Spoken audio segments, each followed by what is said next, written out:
విలువైన వాటిని దేవుడు నీకు ఇచ్చే ముందు కొంచెం ఆలస్యం చేస్తాడు. ఎందుకంటే దానిని పొందే అర్హత నీకు ఉందో లేదో తెలియాలి కాబట్టి. ఎన్నిసార్లు మోసపోయినా నమ్మటమే ప్రేమ.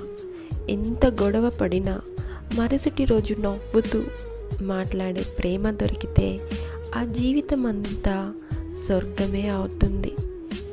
ప్రేమించిన వారికి మీరు ఇచ్చే బహుమతి ఏంటో తెలుసా? వాళ్ళ కోసం మీరు గడిపే సమయం వాళ్ళకి విలువైన, మర్చిపోలేని బహుమతి అవుతుంది. నువ్వే కావాలి అనిపించేంత ఇష్టం, నువ్వు ఎలా ఉన్నా కావాలి అనిపిస్తుంది. నాకు తెలిసి ప్రేమ అంటే కేవలం ఒక తప్పుకే వదిలేసి వెళ్ళిపోవడం కాదు. 100 తప్పులు ఉన్నా సరే వాటిని సరిచేసి తోడుగా నిలబడడమే ప్రేమ.